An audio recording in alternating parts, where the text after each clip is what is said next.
আসসালামু আলাইকুম সুপ্রিয় শিক্ষার্থীরা, আজকে আমি তোমাদের সাথে আছি আরমান হুসাইন। বাংলা সাহিত্য, বাংলা ব্যাকরণ এবং বাংলা ব্যাকরণ ধ্বনিতত্ত্ব, যেখান থেকে চট্টগ্রাম বিশ্ববিদ্যালয় সবসময় প্রশ্ন আসে। আশা করি এই ভিডিওটি তোমাদের জন্য গুরুত্ব রাখবে ডি ইউনিটের পরীক্ষায়, এবং এখান থেকে কমন পাওয়ার নিশ্চয়তা অত্যন্ত বেশি। আজকে তোমাদের সাথে আমি আলোচনা করব বাংলা ব্যাকরণ নিয়ে, বাংলা ব্যাকরণ এবং বাংলা ব্যাকরণের ইতিহাস। তো প্রথমত আমরা বাংলা ব্যাকরণ পড়ার আগে আমাদেরকে জানতে হবে বাংলা যে ভাষাটা আছে, এই বাংলা ভাষার ইতিহাস। তো ভাষার সংজ্ঞাটা যদি আমি বলি, ভাষাটা হচ্ছে কি কোনো নির্দিষ্ট অঞ্চলের সর্বজনবদ্ধ ভাবের বাহনকে আমরা ভাষা বলবো। ভাষার সংজ্ঞাটা হচ্ছে কোনো নির্দিষ্ট অঞ্চলের সর্বজনবদ্ধ ভাবের বাহনকে ভাষা বলে। তো বাংলা ভাষার মূল উৎসটা হচ্ছে গিয়ে ইন্দো ইউরোপীয় থেকে আসা। ইন্দো ইউরোপীয় থেকে শতম থেকে ইন্দো ইরানীয় থেকে ভারতীয় আর্য, যেটাকে আমরা আর্য ভাষার প্রাকৃতি, ওখান থেকে বাংলা ভাষার উৎপত্তি হচ্ছে ওটা। তো তোমাদের এখান থেকে প্রশ্ন যদি আসে, বলে বাংলা ভাষার উৎপত্তি কোথায় থেকে হয়েছে, যদি পিছন থেকে শুরু করে, বাংলা ভাষার উৎপত্তিটা হচ্ছে পিছন থেকে শুরু করলে প্রাকৃত, আমরা জানি প্রাকৃত আর গৌড়ীয় দুইটা ফেজ স্টেজ। এরপর হচ্ছে প্রাকৃত থেকে ইরানীয় থেকে শতম থেকে ইন্দো ইউরোপীয়। তো প্রাকৃতি থেকে আসছে বঙ্গকামরূপী থেকে বাংলা অনেকে বলে, আর গৌড়ীয় প্রাকৃতি থেকে আসছে মাগধী প্রাকৃতি। তো এটা পরীক্ষায় এত বেশি আসে না। যদি বাংলা ভাষার ব্যাকগ্রাউন্ড থেকে যদি তোমাদের প্রশ্ন করা হয়, সাধারণত এই লাইনটা থেকে প্রশ্ন করবে। এত বিশাল একটা চার্ট, যেটা তোমরা বিভিন্ন ব্যাকরণ বইতে পাও, এত বড় চার্ট তোমাদের পড়তে হবে না। এরপরে আমরা আসি বাংলা লিপি 2 নম্বরে। তো বাংলা লিপিটা হচ্ছে গিয়ে ব্রাহ্মী লিপি, ব্রাহ্মী থেকে পূর্বী থেকে কুটিল থেকে বাংলা। তাহলে বাংলা লিপির আশাটা হচ্ছে ব্রাহ্মী থেকে আসছে খরচটি। ব্রাহ্মী লিপিটা লিখা হয় বাম দিক থেকে, খরচটি লিপিটা লিখা হয় ডান দিক থেকে বাম দিকে। তো ব্রাহ্মী থেকে পূর্বী থেকে কুটিল থেকে বাংলা। এটা হচ্ছে বাংলা লিপির বাংলা লিপির আবিষ্কারটা। আর এই বাংলা যে লিপিটা, এটাকে বিভিন্ন বইতে দেয়া থাকে যে বাংলা লিপির আবিষ্কারকে। অনেক জায়গায় দেয়া আছে পঞ্চানন কর্মকার। আসলে পঞ্চানন কর্মকার বাংলা লিপির আবিষ্কার না। বাংলা লিপির আবিষ্কারক বা বাংলা মুদ্রাক্ষরের জনকটা আমরা যদি বলি, বাংলা মুদ্রাক্ষরের জনক হচ্ছে গিয়ে কি স্যার উইলকিন্স হচ্ছে কি বাংলা মুদ্রাক্ষরের জনক। এই নামটা একটু ভালো করে মনে রাখবা। বাংলা যে লিপি, যেটা বাংলা লিপির জনক হচ্ছে স্যার উইলকিন্স। তাহলে পঞ্চানন কর্মকার কি? স্যার উইলকিন্স কি করছেন, তার একটা ইনিশিয়েট ছিল বাংলা লিপিটাকে তিনি কি করবে, ছাপা লিপিতে, বাংলার যে লিপিটা আছে ওটাকে তিনি ছাপা লিপিতে প্রকাশ করবেন, বা বাংলা লিপিটাকে তিনি কোনো একটা জায়গায় খোদাই করবেন। এই জন্য তিনি বাংলার যে লিপি, যেমন হচ্ছে স্বর, এই যে এটা, ওই জিনিসটা তিনি পঞ্চানন কর্মকারকে কি দিচ্ছেন, ডিরেকশন দিয়ে পঞ্চানন কর্মকার যেহেতু কাঠমিস্ত্রি, তিনি কাঠে ভালো খোদাই করতে পারেন, যেহেতু কাঠমিস্ত্রি, তো তাকে দিয়ে তোমার কি করা হয়েছে, বাংলা লিপিটা লিখা হয়েছে বা আবিষ্কার করা হয়েছে। এবার আমরা আসি বাংলা ব্যাকরণের যে ছাপাখানা, যে বাংলাকে প্রথম মুদ্রা যন্ত্রে নিয়ে যাওয়া। তাহলে সর্বপ্রথম বাংলা ছাপাখানা তৈরি করেন এই যে 1778 খ্রিস্টাব্দে, যেটা হিস্ট্রি, এটা তোমাদের জিকেতেও আসতে পারে, অথবা তোমাদের জিকে সহ বাংলাতেও বাংলা ব্যাকরণও দিতে পারে, এখান থেকে আসার সম্ভাবনা অনেক বেশি। তো সর্বপ্রথম বাংলা ছাপাখানা তৈরি হয় 1778 খ্রিস্টাব্দে। স্যার উইলকিন্স হুগলিতে প্রথম ছাপাখানা তৈরি করেন। 1800 সালে উইলিয়াম ক্যারি এরপর হচ্ছে জশুয়া মার্শম্যানের সাহায্যে শ্রীরামপুর মিশন, এটা হচ্ছে শ্রীরামপুর মিশন, এখানে একটা আছে, শ্রীরামপুর মিশনের ছাপাখানা প্রতিষ্ঠা করেন। সেটা হচ্ছে 1800 খ্রিস্টাব্দে। কোথায়? শ্রীরামপুর মিশনে। এটা এই কোডটা একটু মনে রাখবা, এটা পরীক্ষায় আসে। এরপর হচ্ছে গিয়ে 1847 খ্রিস্টাব্দে, 47 থেকে 48 সালে রংপুরে, তোমার প্রশ্ন হতে পারে, এরকমও প্রশ্ন করতে পারে, সর্বপ্রথম ছাপাখানা তৈরি হয় কোথায়, সেটা হচ্ছে বাংলা যদি বলা হয়, যদি সর্বপ্রথম বাংলাদেশের ছাপাখানা তৈরি হয় কোথায়, তখন সেটা হচ্ছে রংপুরে, বাংলাদেশে। আর এমনি সর্বপ্রথম ছাপাখানা তৈরি হয় হুগলিতে, সেটা হচ্ছে ভারতে। তাহলে বাংলাদেশে পূর্ববঙ্গে ছাপাখানা তৈরি হয় 1847 থেকে 1848 সালে রংপুরে, যেটা নাম ছিল বার্তা যন্ত্র। ঠিক আছে, এটার নাম কি? বার্তা যন্ত্র। 1860 আলেকজান্ডার পারভেক ঢাকায় প্রথম ছাপাখানা তৈরি করেন, যেটার নাম হচ্ছে ঢাকা প্রেস। এরপর হচ্ছে এখান থেকে ঢাকা নিউজ নামের ইংরেজি পত্রিকা কি হয়, প্রকাশিত হয়।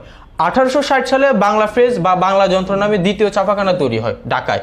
তাহলে ঢাকায় ছাপাখানা তৈরি হয় দুইটাই 1860 সালে। একটা হচ্ছে আলেকজান্ডার পারভেক ঢাকা প্রেস নামে, যেখান থেকে ঢাকা নিউজ নামে ইংরেজি পত্রিকা প্রকাশিত হয়। এরপরে 1860 সালে বাংলা প্রেস বা বাংলা যন্ত্র নামে, যেটা নাম আর কি বাংলা প্রেস, একটা হচ্ছে ঢাকা প্রেস আর একটা হচ্ছে বাংলা প্রেস। তো দুইটা বাংলা প্রেস বা বাংলা যন্ত্র, যেখান থেকে কি হয় মানে তোমার এই যে ছাপাখানা ক্রিয়েট হয়, ইস্টাবলিশমেন্ট করা হয়, ওখান থেকে তোমার কি প্রকাশ করা হয়, বিভিন্ন পত্রিকা বাংলা ভাষা বা ইংরেজি ভাষায় বিভিন্ন পত্র পত্রিকা প্রকাশ করা হয় বা প্রচার করা হয়। এরপর আমরা আসি বাংলা ব্যাকরণের ইতিহাস। তাহলে যদি বলা হয় তোমাকে সর্বপ্রথম বাংলা ব্যাকরণ লিখছেন কে, আমরা জানি পাণিনি সর্বপ্রথম সংস্কৃতি ভাষায়, বাংলা ভাষায় সংস্কৃতি ভাষায় ব্যাকরণ লিখছে কে, সংস্কৃতি ভাষায় বাংলা ব্যাকরণ লিখছে হচ্ছে পাণিনি। এই পাণিনি বাংলা ভাষায় মানে সংস্কৃত ভাষায় সর্বপ্রথম ব্যাকরণ রচনা করেন। এরপরে ব্যাকরণ, আমরা জানি ব্যাকরণের পারিভাষিক শব্দ ব্যাকরণ, এটা আমরা জানি। ব্যাকরণ শব্দটি আসছে বিয়াক্রিয়ন, বি যোগ আ যোগ ক্রি যোগ অন সযোগে গঠিত। এবার হচ্ছে সর্বপ্রথম বাংলা ব্যাকরণ রচনা করেন বাংলা ব্যাকরণ। সংস্কৃতি ভাষায় ব্যাকরণ রচনা করেন পাণিনি 9 শতকে মানে নবম শতকে রচনা করেন। এটা হচ্ছে সংস্কৃতি ভাষায় বাংলা ব্যাকরণ বা ব্যাকরণ, সংস্কৃতি ভাষায় ব্যাকরণ। এরপর হচ্ছে 1743 খ্রিস্টাব্দে পর্তুগিজ ভাষায় প্রথম বাংলা ব্যাকরণ প্রকাশিত করেন মনোয়েল দা, এখানে একটা চন্দ্রবিন্দু আছে, মনোয়েল দা আসুম সাও। তাহলে 1743 খ্রিস্টাব্দে পর্তুগিজ ভাষায় বাংলা ব্যাকরণ রচনা করেন মনোয়েল দা আসুম সাও। কোথায় থেকে প্রকাশিত হয়, সেটা লিপসন শহর থেকে প্রকাশিত হয়। আমরা জানি পর্তুগালের রাজধানী হচ্ছে লিপসন। এরপর আমরা আসি 1778 সালে প্রথম ইংরেজি ভাষায় ব্যাকরণ রচনা করেন, সেটা হচ্ছে কি এই যে নাথানিয়াল ব্রাসি হেলহেড রচনা করেন। এখানে এটা হচ্ছে কি নাথানিয়াল ব্রাসি হেলহেড, নামটা হবে নাথানিয়াল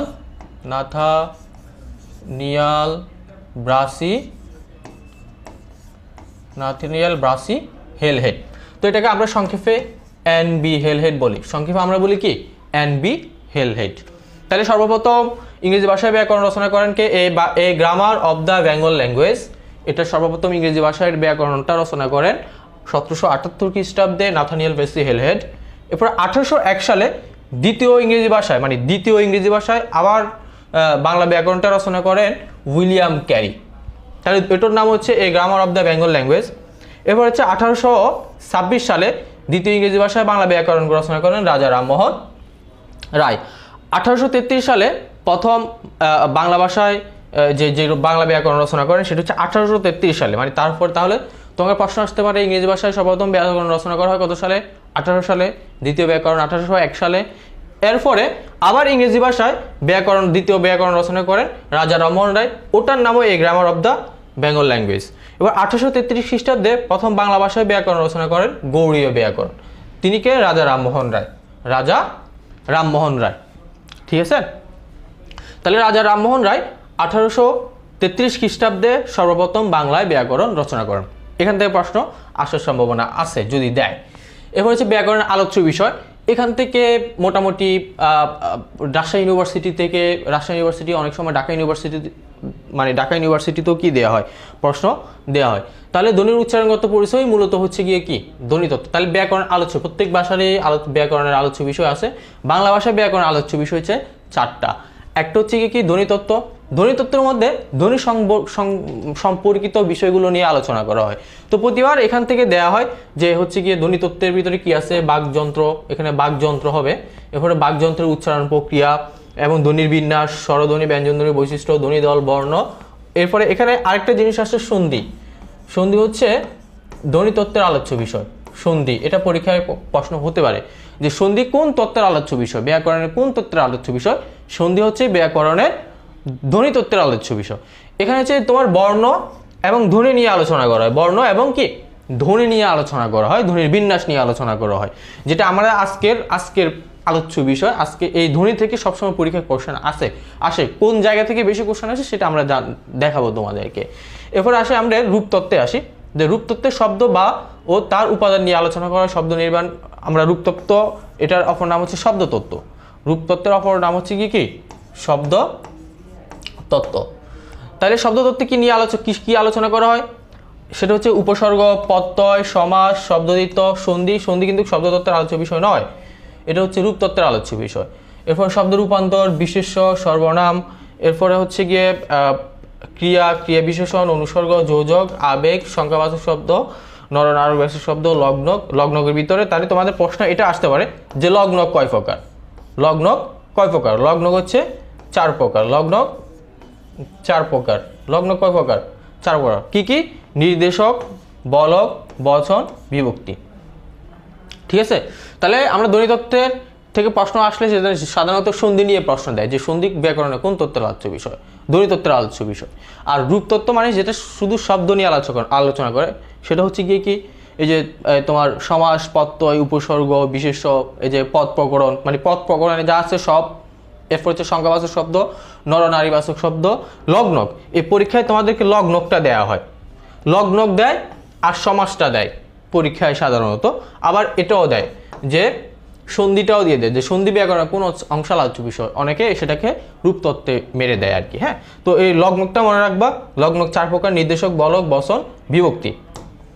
এবার আমরা আসি বাক্যতত্ত্বের ভিতরে কি আছে। বাক্যতত্ত্বের ভিতরে বিশেষত বাক্যের নির্মাণ, বাক্যের গঠন, বাক্যের বর্গ, বাক্যের পদস্থাপন, বাক্য রূপান্তর। এখান থেকে সাধারণত কারক, অতিশায়ন, বাচ্য, উক্তি এগুলো অপশনে থাকে। বেশিরভাগ সময় কারকটা বেশিরভাগ সময় অপশনে থাকে আর কি। হ্যাঁ, এরপরে আমরা জ্যোতিচিহ্ন, একবার পরীক্ষা প্রশ্ন আসছে জ্যোতিচিহ্ন ব্যাকরণের কোন তত্ত্বের আলোচ্য বিষয়। তাহলে জ্যোতিচিহ্নটা হচ্ছে বাক্যতত্ত্বের আলোচ্য বিষয়। তাহলে ব্যাকরণের যে অংশে শব্দ, বর্গ, বাক্যের অর্থ নিয়ে আলোচনা করা হয়, সেই অংশের নাম, অর্থাৎ মানে এটা হচ্ছে অর্থতত্ত্ব। তা অর্থতত্ত্বগুলো কি? সেটা হচ্ছে বিপরীত শব্দ, প্রতিশব্দ, বাগধারা, শব্দজোড়, এগুলো হচ্ছে কি ব্যাকরণের অর্থতত্ত্বের আলোচ্য বিষয়। তাহলে আমরা বলতে পারি ব্যাকরণের আলোচ্য বিষয় হচ্ছে 4টা। ধ্বনিতত্ত্ব, সেখানে হচ্ছে সন্ধি ধ্বনিতত্ত্বের আলোচ্য বিষয়, যেটা ধ্বনি নিয়ে, বাংলা ভাষা উচ্চারণের ধ্বনিগুলো নিয়ে কাজ করে। আরেকটা হচ্ছে গিয়ে তোমার রূপতত্ত্ব, যেটার অপর নাম শব্দতত্ত্ব। শব্দতত্ত্বে তোমার ব্যাকরণের সমাস, এরপর হচ্ছে গিয়ে পদ প্রকরণের যে বিশেষ্য, বিশেষণ, সর্বনাম, এরপর নরনারীবাচক শব্দ, এইগুলো নিয়ে আলোচনা করে। বাক্যতত্ত্বে সাধারণত কারক, উক্তি, বাচ্য, ন্যারেশন, যেটাকে আমরা বলি ন্যারেশন, এরপর হচ্ছে ভয়েস, ইংরেজিতে যেই অংশটা, সেটা হচ্ছে বাক্যতত্ত্বের আলোচ্য বিষয়। তো পরীক্ষায় জেনারেলি কারক থেকে প্রশ্ন দেয়, মানে কারকটা অপশন থাকে। এবার একটা পরীক্ষা আসছিল জ্যোতিচিহ্নটা ব্যাকরণ কোন অংশের আলোচ্য বিষয়, এটা দেয়। এবার অর্থতত্ত্ব, সেটা হচ্ছে শব্দের বর্গ, অর্থ, বিপরীত শব্দ, প্রতিশব্দ, আমরা পারিভাষিক শব্দ, এগুলো। এখানে তুমি পারিভাষিক শব্দটাকেও অ্যাড করতে পারো, পারিভাষিক শব্দ, পারিভাষিক শব্দ। তাহলে পারিভাষিক শব্দ হচ্ছে অর্থতত্ত্বের আলোচ্য বিষয়, এটা শব্দতত্ত্বের আলোচ্য বিষয় নয়।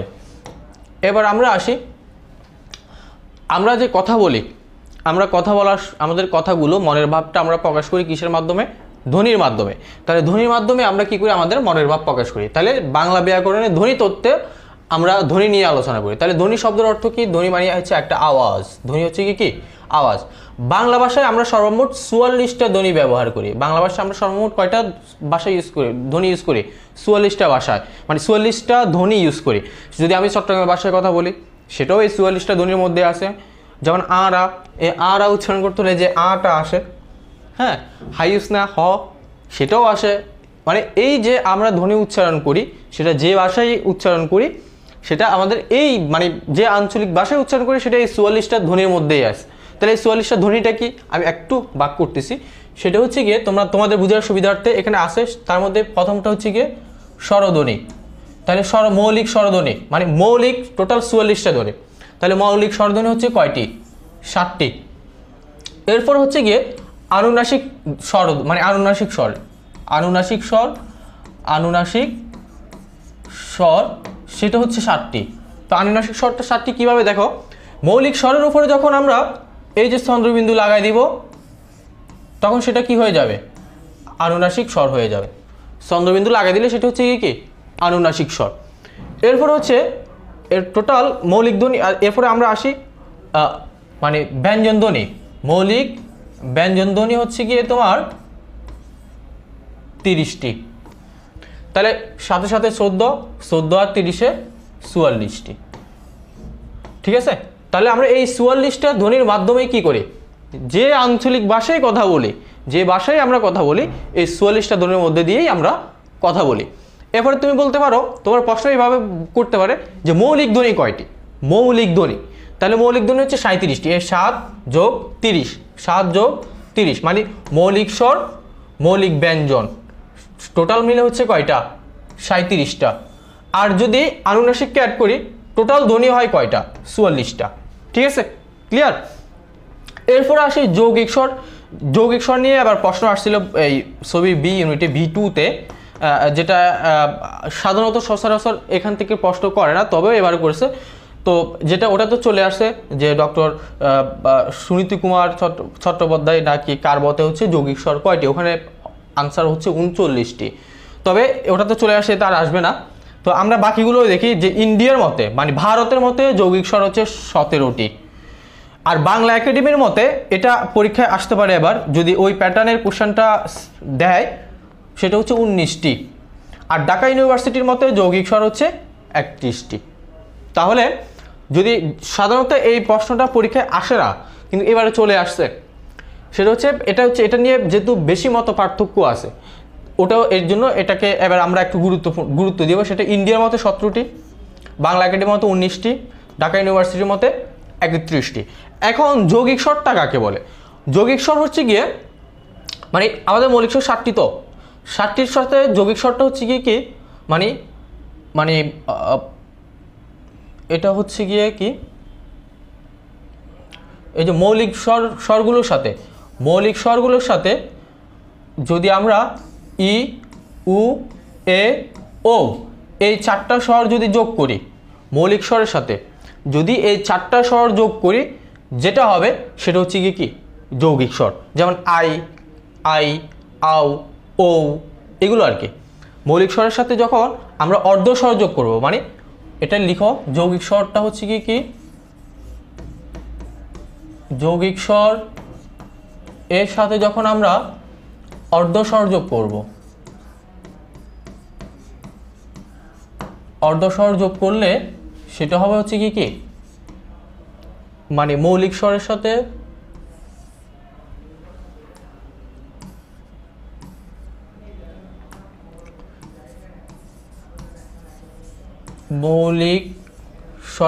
অর্ধ স্বর যোগ করলে সেটা হচ্ছে কি যৌগিক স্বর। এখন অর্ধ স্বরগুলো কি? অর্ধ স্বর হচ্ছে এই যে বললাম ই, উ, এ, ও, এই 4টা যদি আমরা যোগ করি মৌলিক স্বরের সাথে, তখন সেটা হবে কি যৌগিক স্বর। ঠিক আছে, তাহলে এখান থেকে আমরা মোটামুটি ক্লিয়ার। তাহলে মৌলিক স্বর 37টি, টোটাল ধ্বনি বাংলা ভাষায় ব্যবহৃত 44টি, আনুনাসিক ধ্বনি বা আনুনাসিক ধ্বনি না বলে আনুনাসিক স্বর বলবা, আনুনাসিক স্বর হচ্ছে 7টি। এরপর হচ্ছে মৌলিক ধ্বনি 37টি, মৌলিক স্বরধ্বনি 7টি, যৌগিক স্বরধ্বনি কারো মতে ইন্ডিয়ার মতে 17টি, বাংলা একাডেমির মতে 19টি, ঢাকা ইউনিভার্সিটির মতে 31টি। পরবর্তী স্লাইডে যাই। আমরা হচ্ছে গিয়ে তোমার ধ্বনি উচ্চারণ করি, স্বরধ্বনি উচ্চারণ মানে উচ্চারণ করার ক্ষেত্রে স্বরধ্বনি উচ্চারণের অবস্থানটা আমরা জানি। মৌলিক স্বরধ্বনি 7টি: অ, এ, আ, ই, উ, এ, ও। এই যে 7টা ধ্বনি আছে, এই 7টা ধ্বনি আমরা উচ্চারণ করি যে উচ্চারণের স্থানগুলো কোথায়। তো আমরা এটাকে খুব সহজ, এখান থেকে তোমার 100% প্রশ্ন আসিবে। সকল চাকরি পরীক্ষায়, BCS পরীক্ষায়, ঢাকা ইউনিভার্সিটি পরীক্ষায় এখান থেকে প্রশ্ন 100% পাবা। তুমি মুখস্থ না করে আমার জাস্ট এই টেকনিকটা ফলো করে তুমি পরীক্ষায় 1 মার্ক সিকিউর করতে পারবা। যদি এখান থেকে প্রশ্ন আসে, প্রতিবার আসে, আমি আশা করি এখান থেকে প্রশ্ন আসবে। সেটা হচ্ছে গিয়ে স্বরধ্বনি উচ্চারণ করা হয় 2 ভাবে। একটা হচ্ছে গিয়ে মানে আমরা ক্লাস 12-এ মানে যখন ইন্টারে থাকতে আমরা পড়ছিলাম, একটা হচ্ছে বিবৃত আরেকটা হচ্ছে সংবৃত, একটা বিবৃত, আরেকটা হচ্ছে কি সংবৃত। বিবৃত মানে কি আর সংবৃত মানে কি তোমরা সহজ টেকনিকে মনে রাখো। বিবৃত মানে হচ্ছে কি তোমার চোয়ালটা পাকা হবে, চোয়ালটা কি হবে পাকা হবে, একদম পাকা হবে, চোয়ালটা কি হবে ফাঁকা হবে। যেমন আমরা উচ্চারণ করার সময়, স্বরধ্বনি উচ্চারণ করার সময় আমাদের যে চোয়াল আছে এটা একদম পাকা হচ্ছে, এটা হচ্ছে বিবৃত। সংবৃত হচ্ছে চোয়াল পাকা হবে না, চোয়াল কনস্ট্যান্ট থাকবে, একদম কনস্ট্যান্ট থাকবে, মানে একদম লেগে লেগে থাকবে, মানে সংবৃত মানে সংযত। তো হচ্ছে বাংলা স্বরধ্বনি উচ্চারণ করার সময়, যে 7টা স্বরধ্বনি উচ্চারণ করার সময় আমরা এটাকে খুব সহজে লিখতে পারি। একটা ত্রিভুজ দিলাম, এই ত্রিভুজ দিলাম, দেওয়ার পর এই ত্রিভুজে আমরা লিখলাম আর কি, এগুলো হচ্ছে চৈতন। এই যে রশ্মি যখন আমরা লিখি না, রশ্মির উপরে হচ্ছে গিয়ে এটাকে বলে, মানে এটাকে বলে হচ্ছে চৈতন, বাংলা ভাষায় এটাকে কি বলে চৈতন। প্রথম আমরা চৈতন ওয়ালাগুলো লিখব, চৈতনওয়ালা দুইটা বর্ণ, একটা হচ্ছে ই আর একটা হচ্ছে উ। এরপরে আমরা লিখব চৈতন দেয়া যায় তবে আমরা দিব না, সেটা হচ্ছে কি কি এই তো এটার সাথে এই তো এটা, এগুলোতে চৈতন দেওয়া যায় না, এটাতে চৈতন দিলে ওই, এটাতে চৈতন দিলে ও। তাহলে চৈতন দেওয়া যায় কিন্তু আমরা চৈতন দিব না, ওগুলো লিখব। লিখার পর আমরা লিখছিলাম কি এ ও। এরপর আমরা লিখব এই যে অটা লিখব, অটা আসবে এ পাশে, এটা আসবে এ পাশে, আর বাকি যেটা আছে এটা শেষে লিখব। তো তুমি দেখো তো এই ত্রিভুজের সর্বোচ্চ অংশটা হচ্ছে এটা, তাহলে এটাকে আমরা বলবো উচ্চ। আর সবচেয়ে নিম্ন যেটা সেটা হচ্ছে এটা, আর এটা হচ্ছে মাঝখান, তাহলে এটাকে আমরা লিখবো কি মধ্য। তবে মাঝখানের এটা হচ্ছে উপরের অংশ, এটা হচ্ছে উচ্চ মধ্য, আর মাঝখানে এটা হচ্ছে নিচের অংশ, এটাকে বলবো আমরা নিম্ন মধ্য। ক্লিয়ার? আবার বলি, সেটা হচ্ছে গিয়ে এই ত্রিভুজের সবচেয়ে উপর অংশটাকে আমরা উচ্চ বলবো, আর নিচের অংশটাকে আমরা নিম্ন বলবো। তাহলে মাঝখানে দুইটা আছে, দুইটার মধ্যে মাঝখানের উপর অংশ মানে উচ্চ মধ্য, আর নিচের অংশটা হচ্ছে গিয়ে কি নিম্ন মধ্য। এবার আসি বিবৃত সংবৃত। আমরা এখানে দেখি কয়টা, 1 2 3 4, 1 2 3 4, এই 4 হলে আমরা দুয়ে দুয়ে ভাগ করে দিব, মাঝখান দিয়ে এমনি করে ভাগ করে দিব। ভাগ করে দেওয়ার পরে নিচের দুইটা হবে বিবৃত। বিবৃত মানে কি এই তিনটা বর্ণ, এই তিনটা ধ্বনি উচ্চারণ করার সময় আমাদের চোয়াল কি হয় ফাঁকা হয়। আমরা উচ্চারণ করার সময় যদি উচ্চারণ করি একদম চোয়াল আসমান জমিন পর্যন্ত করতে পারি। কিন্তু ই আর উ উচ্চারণ করার সময় আমরা চোয়াল আসমান জমিন করতে পারি। যেমন আমাদের মানে চোয়ালটা কনস্ট্যান্ট থাকতেছে। কিন্তু এই বিবৃত ঠিক উপরের দিকে আসলে এটা হচ্ছে নিম্ন মধ্য অর্ধবিবৃত, নিম্ন মধ্য অর্ধবিবৃত। এখানে আমাদের চোয়াল কিন্তু আসমান জমিন পর্যন্ত যাওয়ার কথা, কিন্তু কোনো একটা জায়গায় সংযত থাকে। যেমন উচ্চারণ করতে আমরা চোয়ালটা কিন্তু ফাঁকা হচ্ছে, তবে এর মতো আসমান জমিন হয়ে পাকা হচ্ছে না। তাহলে এটা হচ্ছে অর্ধবিবৃত, মানে পুরা বিবৃত না, মানে পুরা আসমান জমিন পর্যন্ত হয় না। আর এখানে যদি আমরা দেখি ই আর উ উচ্চারণ করতে গেলে আমাদের ঠোঁট বা চোয়ালগুলো কনস্ট্যান্ট থাকে, একদম একদম কনস্ট্যান্ট। কিন্তু এ আর ও উচ্চারণ করতে হলে আমাদের চোয়ালটা কনস্ট্যান্ট থেকে ফাঁকা হয়। যেমন এ ও একটু ফাঁকা হচ্ছে, তাহলে এটা পুরা সংবৃত না, এটাও অর্ধ সংবৃত। তাহলে আমরা উপরের অংশটাকে বলবো সংবৃত, নিচের অংশটাকে বলবো কি বিবৃত। তাহলে আমরা এটা টোটাল বুঝতে পারছি তো? তাহলে এটাকে আমরা বলবো নিম্ন, এটা নিচের অংশ, এটা হচ্ছে উপরের অংশ, আর মাঝখানের হচ্ছে উপরের মাঝখান, নিচের মাঝখান। আর এটা হচ্ছে নিচেরটা হচ্ছে পুরা বিবৃত, আর এটা হচ্ছে পুরা বিবৃত না, একটু কম বিবৃত, মানে এটাকে এই জন্য আমরা বলি অর্ধ বিবৃত। এটা হচ্ছে পুরা সংবৃত, এটা হচ্ছে অর্ধ সংবৃত।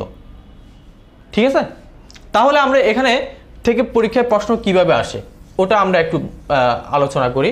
এখানে পরীক্ষায় প্রশ্ন আসে, আচ্ছা তাহলে এখানে মাঝখানে আমি একটা দাগ দিলাম না, এটা হচ্ছে প্রথম মানে সম্মুখ ভাগ, আর এটা হচ্ছে গিয়ে কি পশ্চাৎ ভাগ, এটা হচ্ছে গিয়ে কি এটা হচ্ছে পশ্চাৎ অংশ।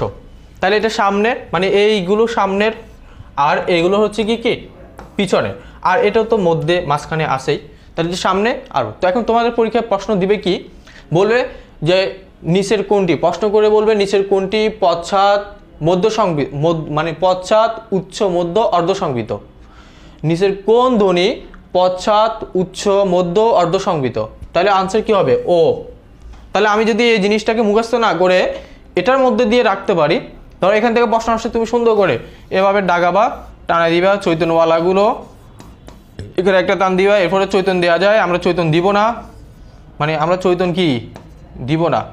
আচ্ছা আমি আবার আবার আবার করি, সেটা হচ্ছে এভাবে একটা দাগ টানবো, তিনটা দাগ টানবো, মাঝখানে একটা দিব, যদি এখান থেকে প্রশ্ন দেয় তো দিব, আমরা কি চৈতন্যওয়ালাগুলো টানবো, এরপরে চৈতন্য দেওয়া যায়, কিন্তু আমরা চৈতন্য কি দিব না। এ ও, এরপরে হচ্ছে আরেকটা হচ্ছে অ, আরেকটা হচ্ছে আ। এখন তোমাদের প্রশ্ন যেমনি করছে, এখন তুমি এটা পশ্চাৎ, তাই তুমি যদি পশ্চাৎ চাই পশ্চাতে যাবা।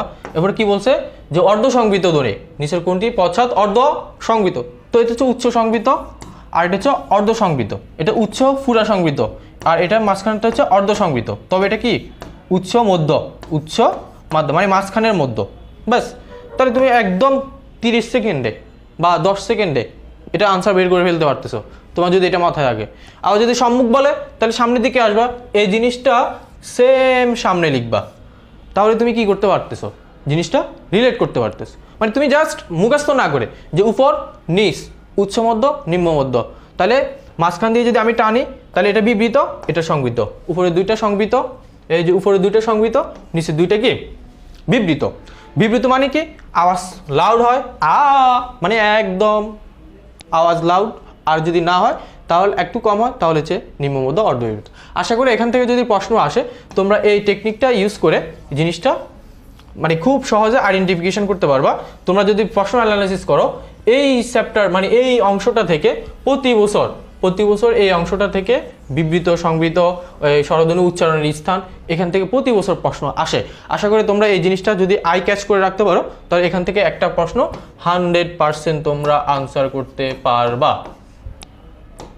এবার আমরা আসি এখানে যে এবার আসি স্বরধ্বনি শেষ, আমরা স্বরধ্বনি শেষ করলাম এবং ব্যঞ্জনধ্বনি, যে আমরা জানি মৌলিক ব্যঞ্জনধ্বনি কয়টা, 30টা। মৌলিক ব্যঞ্জন কয়টা, 30টা। টোটাল আমাদের 37টা না, মৌলিক ধ্বনি কয়টা, 37টা। আর বর্ণ কয়টা, আমাদের টোটাল বাংলা ভাষা বর্ণ কয়টা, 50টা। বাংলা ভাষা বর্ণ কয়টা, 50টা। তার মধ্যে মৌলিক ধ্বনি কয়টা, 37টা। তাহলে বর্ণ আর ধ্বনির মধ্যে পার্থক্য কি, ধ্বনি হচ্ছে গিয়ে উচ্চারণ করা যায় মানে উচ্চারণ, আর বর্ণটা হচ্ছে উচ্চারণটাকে লিখা, মানে ধ্বনির লিখাটা হচ্ছে বর্ণ, আর ধ্বনি উচ্চারণটা হচ্ছে মানে এই বর্ণ উচ্চারণটা হচ্ছে ধ্বনি। তাহলে আমরা আমাদের স্বরধ্বনি তো গেল, স্বরধ্বনি 7টার আমরা আলোচনা করলাম, আর হচ্ছে 30টা হচ্ছে ব্যঞ্জনধ্বনি। তো আমরা আসি এবার ব্যঞ্জনধ্বনিতে আসি। তাহলে ব্যঞ্জনধ্বনি হচ্ছে গিয়ে আমরা ব্যঞ্জনধ্বনিগুলো লিখলাম, মৌলিক ব্যঞ্জনধ্বনি ক, খ, গ, ঘ, ঙ, চ, ছ, বর্গীয় জ, ট, ঠ, ড, ঢ, ত, থ, দ, দন্তান, ফ, ব, ম, র, ল, এরপরে স, রস্ন, রবিন্দ, হ, আর এটা দন্তাস। এবার আমরা এই মৌলিক ধ্বনিগুলো মানে ব্যঞ্জন ধ্বনিগুলোকে ক্লাসিফিকেশন করব। এগুলোকে আমরা বলি কণ্ঠধ্বনি, আর এটা হচ্ছে গিয়ে কণ্ঠ, তালব্য, কণ্ঠধ্বনি, তালব্য ধ্বনি, এরপর হচ্ছে মূর্ধা,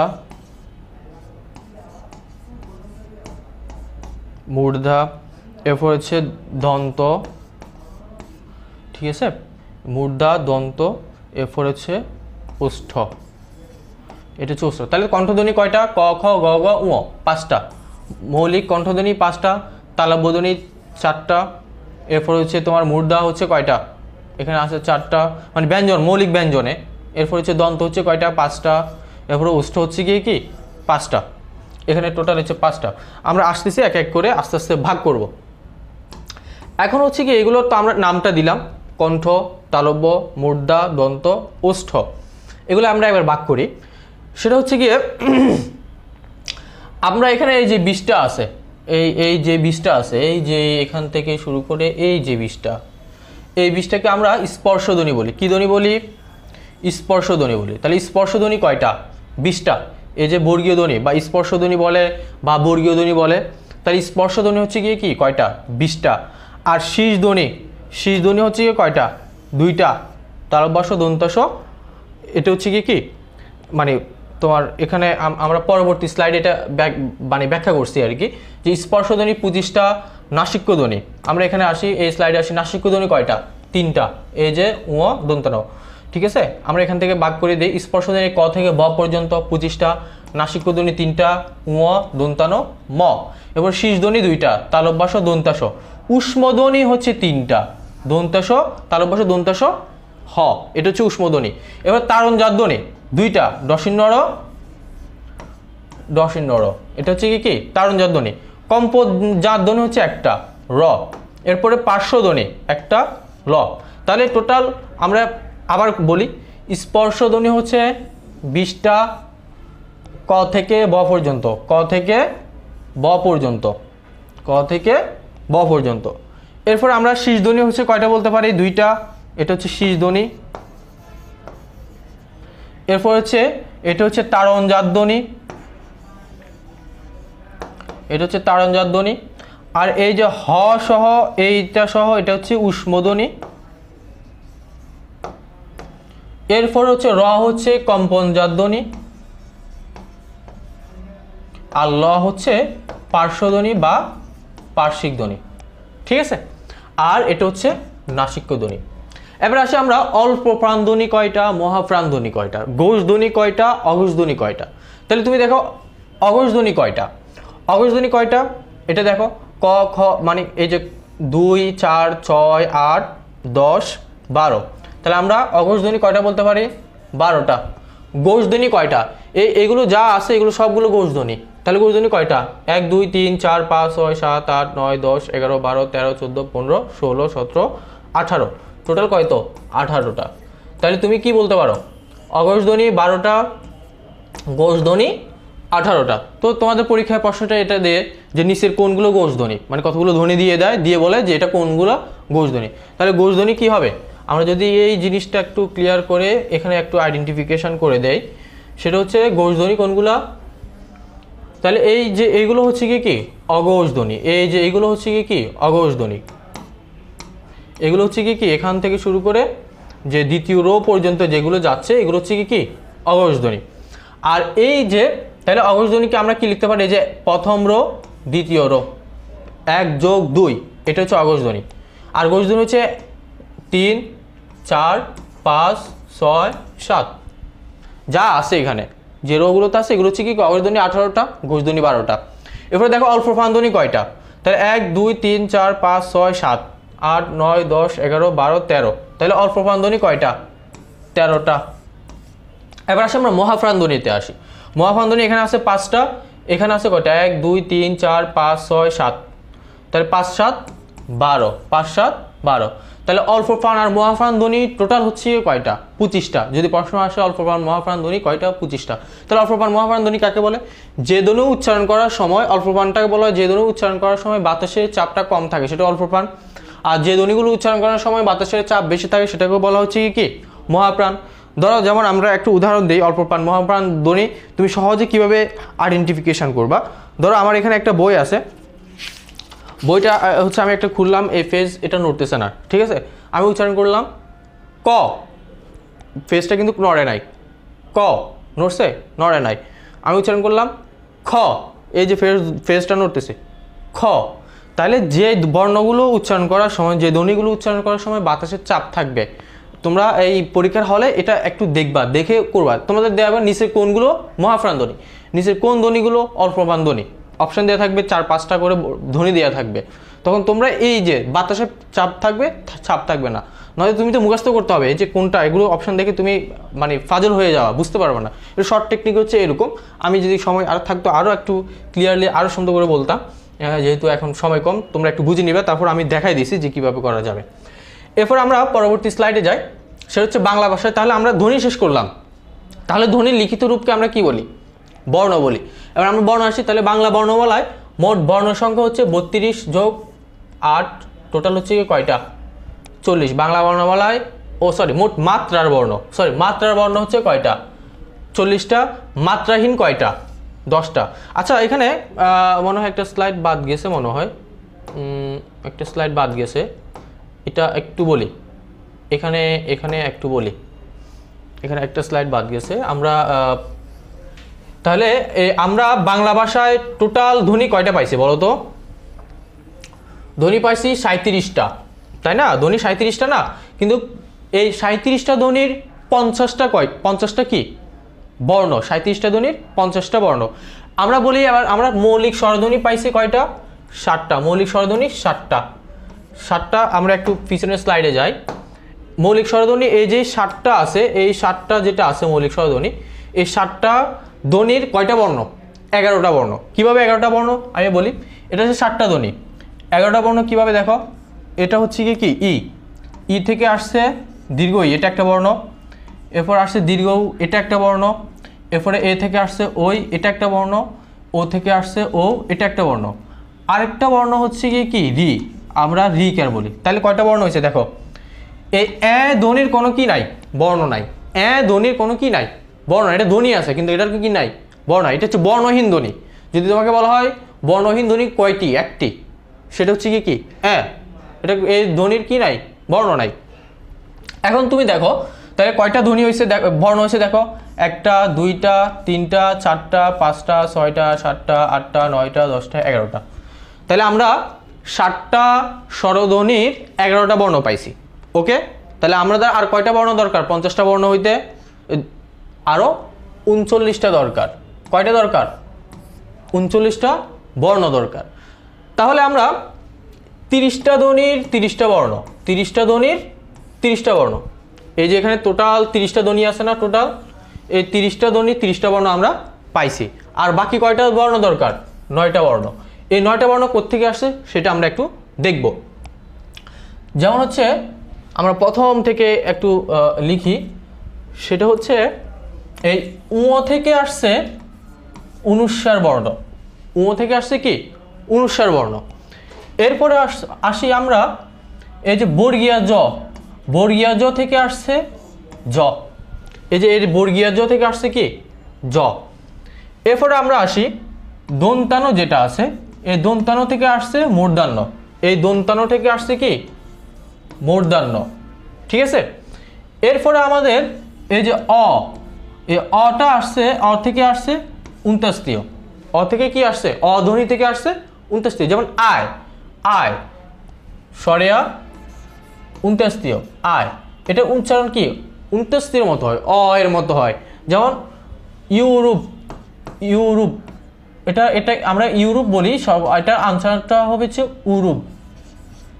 এটা একটু লিখি,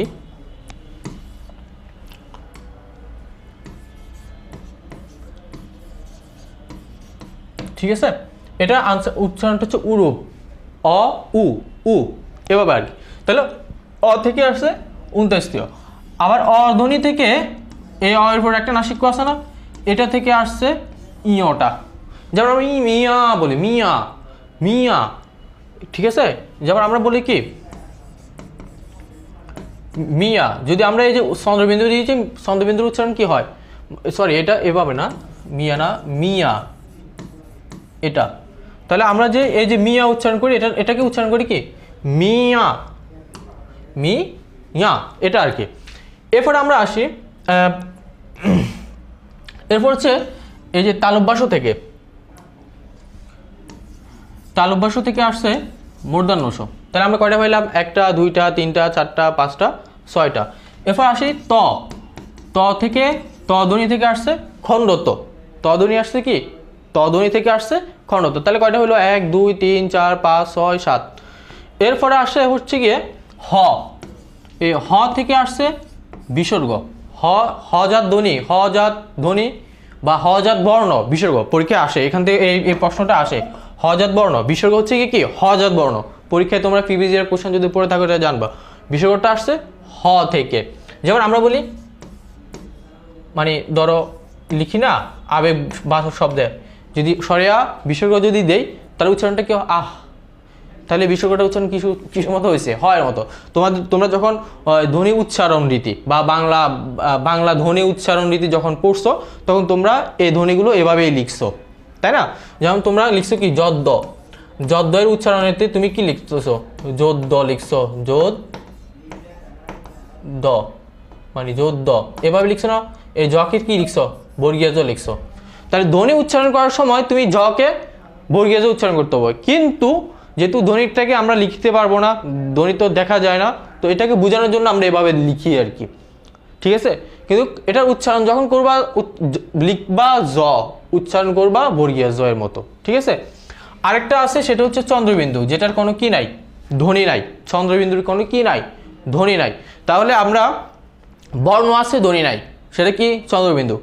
ধ্বনি আছে বর্ণ নাই, সেটা কি ওই যে স্বরে মানে যদি তোমার পেঁচায় কোশ্চেন করে তাহলে এরকম করে পড়তে পারে, যেটা আমি সাধারণত করি। তাহলে ধ্বনি আছে বর্ণ নাই, সেটা কি বর্ণ আছে ধ্বনি নাই, সেটা হচ্ছে কি চন্দ্রবিন্দু। তাহলে টোটাল 1 2 3 4 5 6 7 8 9, তাহলে আমরা টোটাল পাইছি। তাহলে 30টা ধ্বনির 30টা বর্ণ আর বাকি 9টা কি এই যে এইগুলো, ঠিক আছে। তাহলে মনে থাকবে, এটা হচ্ছে মূল আলোচনার বিষয় ছিল। এবার আমরা সামনে যাই। বাংলা ধ্বনি যে 50টা বর্ণ আছে, যে বাংলা ভাষায় যে 50টা বর্ণ আছে, এই 50টা বর্ণের 40টা কি আছে, মাত্রাযুক্ত বর্ণ আছে, আর মাত্রাহীন বর্ণ হচ্ছে গিয়ে 10টি। এই 40টার মধ্যে পূর্ণ মাত্রা হচ্ছে গিয়ে কি 32টি, আর অর্ধমাত্রা হচ্ছে 8টি। তাহলে আমরা এভাবে জানি যে পূর্ণমাত্রা 32, অর্ধমাত্রা 8, মাত্রাহীন 10। এই জিনিসটাকে আবার স্বর আর ব্যঞ্জন দিয়ে যদি চিন্তা করি, তাহলে আমরা স্বরে আসি, স্বর দিয়ে লিখি আর হচ্ছে ব্যঞ্জন দিয়ে লিখি। তাহলে স্বরবর্ণে পূর্ণমাত্রা, তাহলে কিভাবে মনে রাখবা, সেটা হচ্ছে 614 দিয়ে, 614। আর ব্যঞ্জনের তুমি মনে রাখবা সেটা হচ্ছে 26, সেটাকে মনে রাখবা তুমি 26 7 6, 26 7 6। তাহলে এইভাবে মনে রাখবা 26 7 6, এরপরে 1 7 4 6, মানে 614 26 76, ঠিক আছে। তো এটা যোগ করলে হয় 32, এটা যোগ করলে হয় 8, এটা যোগ করলে হয় 10। তাহলে এটা হচ্ছে কি পূর্ণমাত্রা, অর্ধমাত্রা, মাত্রাহীন, পূর্ণমাত্রা, অর্ধমাত্রা, মাত্রাহীন। তবে এখন সম্প্রতি সময় খুব ট্রিকি করে যে এখানে মাত্রাহীন ধ্বনি একটি কি, মাত্রাহীন যে বর্ণ মানে স্বরবর্ণের যে মাত্রাহীন বর্ণ, সে মানে অর্ধমাত্রা কি একটি, তো এটা হচ্ছে কি রিটা হচ্ছে কি অর্ধমাত্রা। আর মাত্রাহীন যে 4টি সেটা হচ্ছে কি ও, এরপরে হচ্ছে গিয়ে ওই, আরেকটা হচ্ছে কি ও, এই 4টি হচ্ছে এটা। আর 6টি হচ্ছে কি পূর্ণমাত্রা অ, আ, ই, দীর্ঘ ই, হ্রস্ব দীর্ঘ, টোটাল 6টা, ঠিক আছে। ব্যঞ্জন বর্ণের ক্ষেত্রে তো বাকিগুলো তোমরা মনে রাখতে পারবা, যেখানে মাত্রাহীনগুলো কি চন্দ্রবিন্দু, বিসর্গ, এরপরে হচ্ছে তোমার বিসর্গ, এরপরে হচ্ছে ইয়, এরপরে আর কি আছে 6টির ভিতরে আর 2টি কি, আমরা যদি এখানে আসি তাহলে 1টি 2টি 3টি 4টি, এরপরে এই যে 5টি,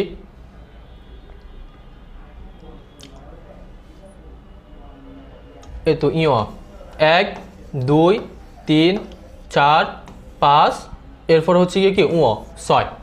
তাহলে আমরা এখানে কি লিখতে পারি, অনুস্বার বিসর্গ আরেকটা হচ্ছে কি খণ্ডত্ব, আরেকটা কি খণ্ডত্ব। তাহলে এই 6টা এই পরীক্ষায় জেনারেলি এইগুলো পরীক্ষায় তোমাদের দেয়।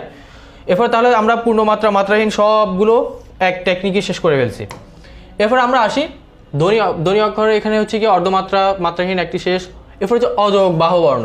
তাহলে অযোগ বাহুবর্ণ কয়টা, 2টা, যেগুলো অন্য ধ্বনির সাথে বা অন্য বর্ণের সাথে মিলিত হওয়া পর্যন্ত উচ্চারিত হতে পারে না, এগুলোকে অযোগ বাহু বলে। এরপর আদ্য অযোগ্য বর্ণ, যেগুলো কখনো শব্দের সামনে বসে না, এগুলোতে কখনো কার হয় না। অযোগ বাহু হচ্ছে এগুলোতে কখনো কি হয় না, কার হয় না। এটা বাংলা ব্যাকরণের, বাংলা বানান রীতিতে আমরা এগুলো আলোচনা করি জেনারেলি, অনুসার বিসর্গটা, এগুলোতে কখনো কি হয় না, কার হয় না। আর আদ্য অযোগ্য বর্ণ হচ্ছে কখনো শব্দের সামনে বসে না, এটা হচ্ছে কখনো শব্দের সামনে বসে না। যেমন তুমি কখনো দেখবে না যে অনুসার দিয়ে তারপরে শব্দ একটা লিখতে, এখানে তোমাদের প্রশ্ন আসতে পারে যে 7টার মধ্যে এই যে উনতাস্তীয়, এটা তো কখনো কোনো শব্দের সামনে আমরা দেখি নাই। হ্যাঁ, ও একটা হচ্ছে উরূপ, উরূপ, উরূপ মানে ইউরোপ। রবীন্দ্রনাথ ঠাকুর এই যে ইউরোপকে উরূপ লিখছেন আর কি। এই একটা শব্দ আছে যেটা উনতাস্তীয় দিয়ে তোমার হচ্ছে শব্দ লিখে হয়েছে। তাহলে 7টি আদ্যযোগ্য বর্ণ যেটা কখনো শব্দের সামনে বসে না। পরাশ্রয়ী বর্ণ 3টি, এগুলো কখনো অন্যের সাথে মিলিত হওয়া ব্যতীত কি কখনো বসে না। তুমি বলতে পারো ছন্দবিন্দুর সাথে কার বসে কিনা, হ্যাঁ বসে তো। যেমন আমরা বলি আ কা, আ কা, এই যে আটা বসছে।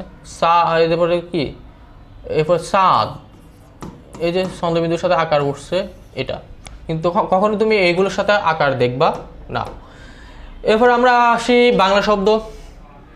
তাহলে মোটামুটি আমরা ধ্বনিবর্ণ যে খুব যে ইম্পর্টেন্ট, ধ্বনিবর্ণ থেকে এখান থেকে প্রশ্ন আসে। আমরা ধ্বনিবর্ণের আরও কিছু আলোচনা আমরা বাদ রয়ে গেছে, সরি আমি এই বিষয়গুলো এখানে স্লাইডে আনতে পারি নাই। তবে আমরা এই যেগুলো যে বিষয়গুলো আমরা একটু লিখে দিই, তোমরা একটু নোট করে রাখবা। তো এখান থেকে জেনারেলি প্রশ্ন ওখান থেকেও দিতে পারে। সেটা হচ্ছে তোমরা একটু লিখো, সেটা হচ্ছে গিয়ে কণ্ঠধ্বনি। এই যে আমি প্রথমে যে এটা লিখছিলাম কণ্ঠধ্বনি, কণ্ঠধ্বনিগুলো কি কি? কণ্ঠধ্বনি হচ্ছে গিয়ে ক, খ, গ, গ, উ। আর স্বরবর্ণের আছে অ, আর হচ্ছে গিয়ে কি আ, যেটা হচ্ছে কণ্ঠধ্বনি বা জিহ্বামূলীয় ধ্বনি, এটা একটা। এরপর হচ্ছে তোমরা হচ্ছে গিয়ে লিখবে তালব্য বর্ণ। তালব্য ধ্বনি কেন লিখছি, এটা বর্ণ হবে, বর্ণ, তালব্য বর্ণ। তাহলে তালব্য বর্ণগুলো কি? চ, ছ, বর্গীয় জ, জ, ইয়, তালব্যাস জ। তাহলে এগুলো হচ্ছে কি তালব্য বর্ণ। এরপরে আমরা আসি মূর্ধ।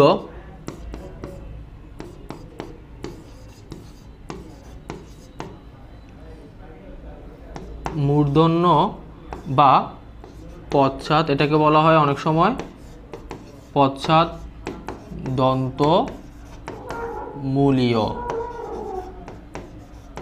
পশ্চাৎ দন্ত মূলীয়, এটা হচ্ছে দন্ত মূলীয়, এভাবে হবে, এটা না, পশ্চাৎ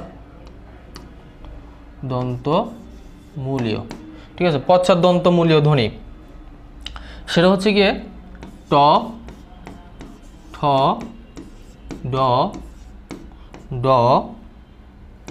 মূর্ধন্য, জ, র। এখানে আমরা আরেকটা লিখতে পারি, সেটা হচ্ছে, এটা লিখি নাই কেন, এটা হচ্ছে রস্যি দীর্ঘই। এটা আমি লিখতে ভুলে গেছি, মানে স্লাইডে আনতে ভুলে গেছি। দন্ত পশ্চাৎ দন্তমূলী হচ্ছে ত, ঠ, ড, র, দন্ত র, জ, র, র, ল। এরপর হচ্ছে গিয়ে স্বরবর্ণের আছে রি, স্বরবর্ণের আছে কি রি। আর দুইটা এখান দিয়ে লিখি, সেটা হচ্ছে গিয়ে দন্তবর্ণ, দন্ত বর্ণ। তাহলে দন্তবর্ণগুলো কি? ত, থ,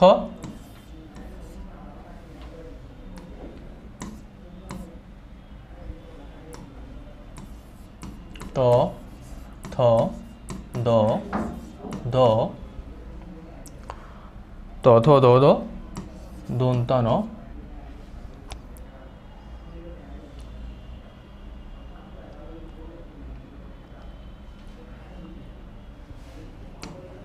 এখানে একটু ভুল হয়েছে,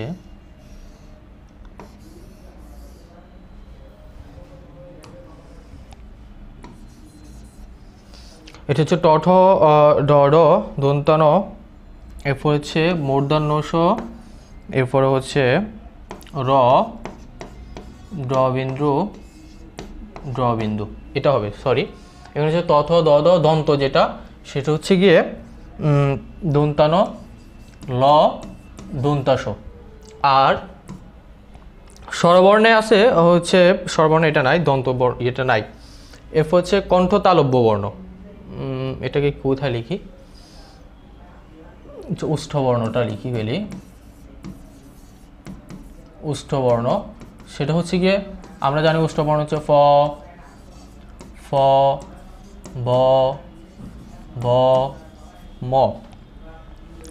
এরপরে ফ, ফ, ব, ব, ম। আর স্বরবর্ণেরা হচ্ছে গিয়ে তোমার উ আর হচ্ছে দীর্ঘ উ, এগুলো হচ্ছে সবগুলো ওষ্ঠবর্ণ। এরপরে তুমি লিখতে পারো কণ্ঠ তালব্য বর্ণ, কণ্ঠ তালব্য বর্ণ, কণ্ঠ তালব্য বর্ণ সেটা হচ্ছে গিয়ে তোমার এ ওই। এখান থেকে প্রশ্ন আসার সম্ভাবনা 100%। এবারে তাহলে আমরা একটু আবার আলোচনা করি, সেটা হচ্ছে কণ্ঠবর্ণ ক, খ, গ, ঘ, ঙ। এখানে স্বরবর্ণ আছে 2টা, টোটাল মিলে হয়েছে কণ্ঠবর্ণ 7টা। এবার তালব্য বর্ণ, এটা কণ্ঠবর্ণ বলে বা জিহ্বামূলীয় বর্ণ বলে, জিহ্বামূলীয় বর্ণ বলে, জিহ্বামূলীয় বর্ণ, ঠিক আছে। এরপর হচ্ছে তালব্য বর্ণ, তালব্য বর্ণ হচ্ছে চ, ছ, জ, জ, বর্গীয় জ, ঞ, তালব্যাস জ। এই স্বরবর্ণের আছে 2টা, তাহলে কত হয়েছে 1, 2, 3, 4, 5, 6, 7, 8, 9, টোটাল হচ্ছে 9টা। এরপর হচ্ছে মূর্ধন্য বা পশ্চাৎ দন্তমূলীয় বর্ণ, সেটা হচ্ছে ট, ঠ, ড, ঢ। এরপর 1, 2, 3, 4, 5, 6, 7, 8, 9, এখানে স্বরবর্ণের আছে 1টা, তাহলে কত হচ্ছে 1, 2, 3, 4, 5, 6, 7, 8, 9, এখানে আছে টোটাল 9টা। এরপর হচ্ছে দন্তবর্ণ, সেটা হচ্ছে আমরা বলি সেটা হচ্ছে কত 1, 2, 3, 4, 5, 6, 7, টোটাল আছে 7টা। ওষ্ঠবর্ণ ফ, ফ, ব, ব, ম, এখানে স্বরধ্বনি স্বরবর্ণ আছে 2টা, তাহলে হচ্ছে কয়টা 7টা। এবার কণ্ঠ তালব্য বর্ণ, কণ্ঠ তালব্য বর্ণ আছে 2টা। তোমরা এই জিনিসগুলো একটু নোট করে মাথায় রাখবা, যেন পরীক্ষার হলে তোমরা দিতে পারো। যে নিচে সব বেশিরভাগে যে স্বরবর্ণগুলোকে দিয়ে দেয়, যে নিচের কোনটি কণ্ঠবর্ণ, নিচে কোনটি তালব্য বর্ণ স্বরবর্ণের মধ্যে, এখান থেকে তোমরা প্রশ্ন পাইতে পারো। এটা একটু ইম্পর্টেন্ট ছিল আর কি, তোমরা স্ক্রিনশট নিয়ে রাখতে পারো। এরপর আমরা বাংলা ভাষায় সবচেয়ে গুরুত্বপূর্ণ হচ্ছে বাংলা শব্দ, যেমন হচ্ছে যৌগিক শব্দ। সেটা হচ্ছে যৌগিক শব্দগুলো থেকে পরীক্ষায় এবারে বি ইউনিট, B1, B2, সব জায়গায় আসছে, তো আমরা এটাকে খুব গুরুত্ব দেব। সেটা হচ্ছে যৌগিক শব্দগুলোকে, যে শব্দগুলো যেটার জন্য গঠন হয়েছে সেই জিনিসটাই আছে, যেমন মধুর। এরপর হচ্ছে গায়ক, গৈযোগক, গায়ক, যেটা দ্বারা গায়ককে বোঝাচ্ছে, যেটা যে জন্য গঠিত হয়েছে 2টা শব্দ মিলে, যেটা ওইটাতে আছে। গায়ক, কর্তব্য, বাউয়ানা, রাঁধুনি, দহিত্র, চিকামারা। এই চিকামারাটা পরীক্ষায় আসছে, যে চিকামারা কোন শব্দ, যৌগিক, যোগগুড়, এগুলো আর কি। পিতৃহীন, চালক, পাঠক, মিতালি, মিতালিটা পরীক্ষায় আসছে। পাগলামি, এটা পরীক্ষা আসছে। এটা মনে রাখার সহজ টেকনিকটা হচ্ছে গিয়ে মধুর গায়ক কর্তব্য না করে বাবুয়ানা ভাব করে রাঁধুনি দহিত্রকে নিয়ে চিকামারা, মানে চিকামারা দেখতে গেল।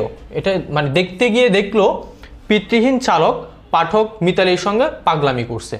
তাহলে আমরা কি বলতে পারি, মধুর গায়ক কর্তব্য না করে বাবুয়ানা ভাব করে রাঁধুনি দহিত্রকে নিয়ে চিকামারাতে গিয়ে দেখলো পিতৃহীন, কি পিতৃহীন, মানে হচ্ছে পিতৃহীন চালক। এখানে 2টা শব্দ, পিতৃহীন চালক, পাঠক মানে পট যোগ অক, পট যোগ অক, পাঠক, ঠিক আছে। মিতালির সঙ্গে মিতা যোগ আলী, এরপরে পাগলামি, পাগল যোগ আমি। সবগুলো হচ্ছে কি যে শব্দ 2টা মিলে গঠন হয়েছে কিন্তু সে অর্থই প্রকাশ করতেছে, সেটা হচ্ছে যৌগিক শব্দ। এখান থেকে পরীক্ষায় আসতে পারে, তোমরা এইটা মুখস্থ করে ফেলবা সরাসরি। এখানে যে কোনো বিশ্ববিদ্যালয়ে এখান থেকে প্রশ্ন দিতে পারে। এরপর হচ্ছে রূঢ়ি শব্দ, মানে গঠন দিক থেকে সর্ব 3 প্রকার না, যৌগিক, যোগগুড়, রূঢ়ি। তো রূঢ়ি শব্দটা কি, রূঢ়ি শব্দটা হচ্ছে গিয়ে যেমন হচ্ছে কি শব্দগুলো রূঢ়ি, যেমন তৈল, ভাজা, সন্দেশ। এটা হচ্ছে কি যেটার জন্য গঠন করা হয়েছে, যে শব্দটা যেটার জন্য গঠন করা হয়েছে, মানে তোমার হচ্ছে প্রকৃত প্রত্যয়ের সমন্বয়, কিন্তু সে অর্থটা না বুঝে ভিন্ন একটা অর্থ প্রকাশ করতেছে। একদম রূঢ়ি শব্দটা হচ্ছে ভিন্ন অর্থ প্রকাশ করবে, মানে 2টা শব্দ গঠিত হয়ে ভিন্ন অর্থ প্রকাশ করবে, একদম ভিন্ন অর্থ, কোনো মিল নাই, সেটা হচ্ছে রূঢ়ি শব্দ।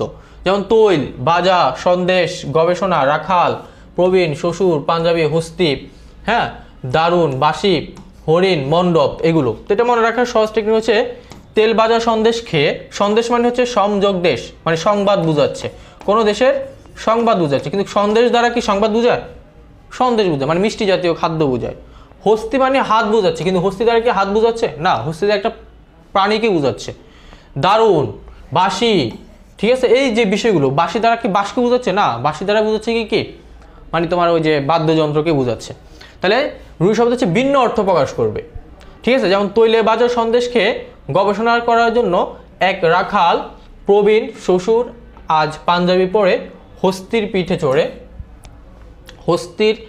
তোমার পিঠে চড়ে দারুণ বাঁশি বাজাতে থাকায় হরিণ মণ্ডপ ছেড়ে পালাতে লাগলো। তোমরা শর্ট টেকনিক তোমাদের মতো করে মুখস্থ করতে পারো। তো এই শব্দগুলো হচ্ছে কি রুড়ি শব্দ, যার পরীক্ষায় মোস্ট ইম্পর্টেন্ট, ঠিক আছে। এবার আসি যোগরূঢ়, যেখান থেকে পরীক্ষায় প্রশ্ন আসছিল যে পঙ্কজ জলদি, পরীক্ষায় আসছে প্রশ্ন যে রাজপুত্র পঙ্কজ সরজ জলদি মহাযাত্রা, রাজপুত্র পঙ্কজ সরজ জলদি মহাযাত্রা। এটা সহজে কেমনে মনে রাখবো, রাজপুত্র পঙ্কজ সরজ তোলার উদ্দেশ্যে জলদিতে যাওয়ার জন্য মহাযাত্রার আয়োজন করলো। এখান থেকে পঙ্কজটা বারবার আসছে, জলদিটা বারবার আসছে, সরোজ রাজপুত্র। তাহলে যোগরূঢ়টা হচ্ছে কি মানে দুইটা শব্দ গঠন করে মানে সামান্য একটু মানে থাকে আর কি। রাজপুত্র মানে রাজার পুত্র, মানে রাজপুত্র একজনকে বুঝাচ্ছে, রাজার ছেলেকে বুঝাচ্ছে, কিন্তু মানে রাজাকে বুঝাচ্ছে না, ঠিক আছে। মানে প্রায় ওটা হচ্ছে ভিন্ন অর্থ বুঝাবে যোগরূঢ়টা, কিন্তু যোগরূঢ়টা ভিন্ন অর্থ না বুঝে কাছাকাছি অর্থ বুঝাবে, মানে একদম কাছাকাছি অর্থ। যেমন তোমার পঙ্কজ মানে পানিতে জন্মে, কিসে জন্মে, পানিতে জন্মে। তো পানিতে কি কি জন্মে, কত কিছুই তো জন্মে, কিন্তু পঙ্কজ দ্বারা কি বুঝাচ্ছে, ওই যে তোমার পদ্মফুলকে বুঝাচ্ছে।